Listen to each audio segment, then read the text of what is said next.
Welcome back to another episode of Dungeon Command, Goblins versus Undeath. And yes, we start off with the Undeath player, so let's just move right over to his area and we will begin. Alright, so to start off for the Undeath player, we would untap any creatures that are tapped, but he doesn't have any.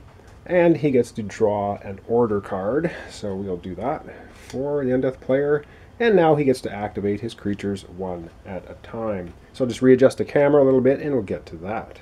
So first up for activation, we're just going to activate the warrior skeleton here. He has a movement of 6. And so he is just going to go straight out 1, 2, 3, 4, 5, 6 to here.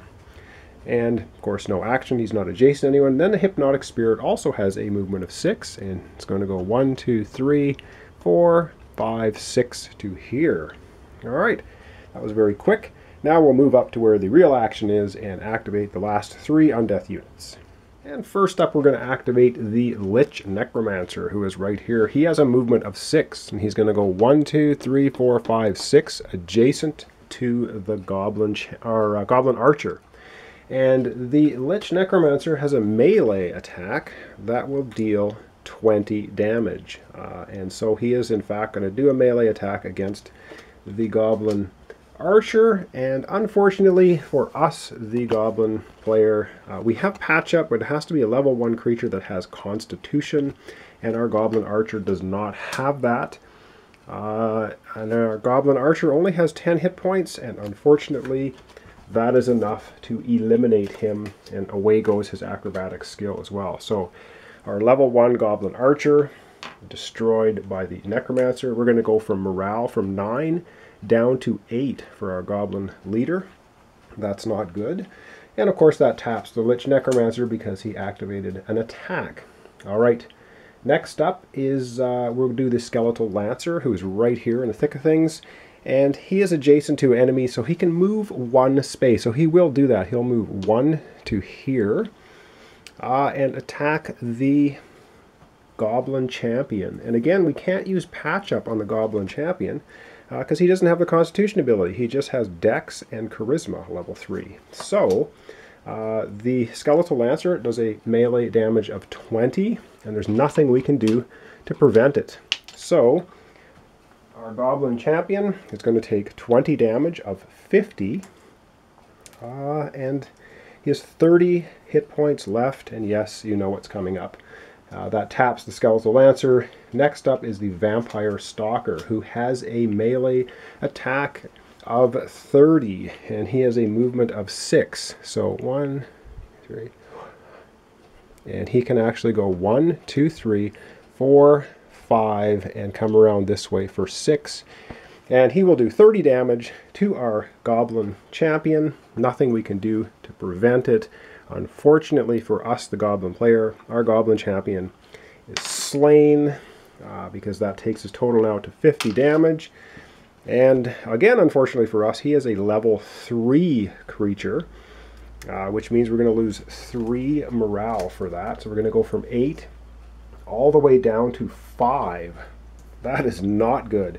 And I forgot, every time the Undeath player destroys a creature, his leadership goes up by 1. So his leadership now is going to go up from 19 to 21 because they've eliminated 2 units. So he has now a leadership of 21. Wow. Alright, that's it for the Undeath player's movements and attacks. Let's go back to his area and wrap up his turn. Okay, so here we are with the Undeath player, and wow, I think this is rapidly going downhill for the Goblins very quickly.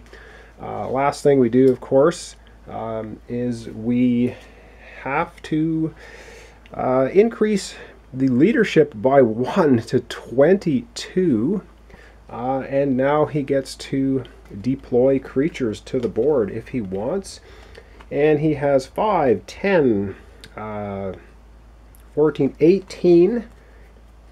So he can deploy a creature of 4 or less onto the board, and why not, he says. He's going to bring out his Skeletal Tomb Guardian. Level 3 Constitution ability, 60 hit points, does 20 melee damage. It says whenever this creature makes a melee attack, it deals 20 damage to each other enemy creature adjacent to this creature, and you'll see why in a second when we look at his cool mini So out he comes onto the board, and here he is, the Skeletal Tomb Guardian.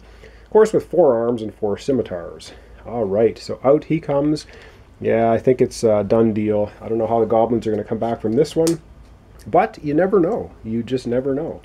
Okay, so that's that, and we're going to untap, of course, all of the tapped creatures for the Undeath player, which was basically all of them. Well, except for the Warrior Skeleton Hypnotic Spirit didn't get tapped. All right, and they're getting awfully crowded here now. They have 6 units out on the board now. Bad news for our Goblins. However, it is the Goblins' turn, so let's go and see if they can get maybe a little bit of revenge here. All right. All right, so over to our Goblin area. And the first thing we're going to do is untap creatures. And then we are going to get an order card. Let's hope it's a good one. Acrobatics again. Wow. So we can add this to a character with dexterity. Not too terrible, I guess. We can add it to our Bugbear Berserker.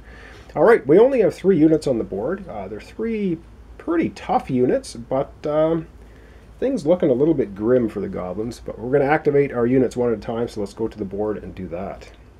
Okay, so first up, we're just going to have our Hobgoblin Soldier move. He has a movement of 6. I'm just going to have him go 1, 2, 3, 4, 5, and 6. We'll move him here. So just kind of get him in position. And next up, we will, wow, what to do? We will activate our Bugbear Berserker, and indeed, we're going to stick the acrobatics on him, which means he just basically ignores difficult terrain. It just counts 1 to move for him instead of the 2. All right, so he can move a total of 7 spaces, but he's just going to go 1, 2, and 3 right here. Actually, he's going to move and stay there, kind of try to block the area a little bit.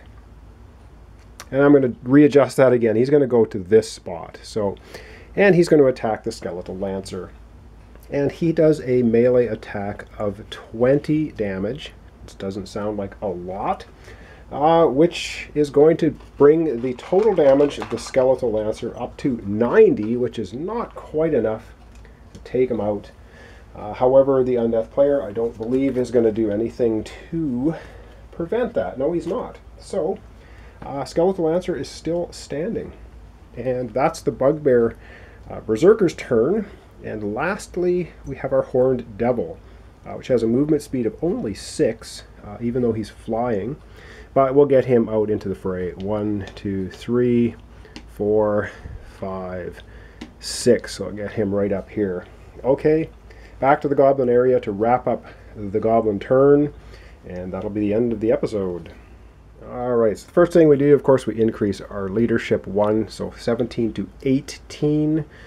We have 7, we have 13, so we can bring out a creature, of level 5 or less. Is that correct? 7? And yes, 13. So 5 or less. So we can bring out, oh goodness, let's just bring out the Hobgoblin Sorcerer and the Wolf. Bring them both out. We've got not much to lose now. Let's get them on the board. Hobgoblin Sorcerer, the Wolf, and then we're going to untap creatures, and we're going to draw up to our creature hand size, which will be 2 more creatures. And we're pulling, well, we pulled the Feral Troll and the Goblin Wolf Rider. So that's our 3 creatures. However, to wrap up, let's go back to the main board, have a look at the situation, and we'll go from there.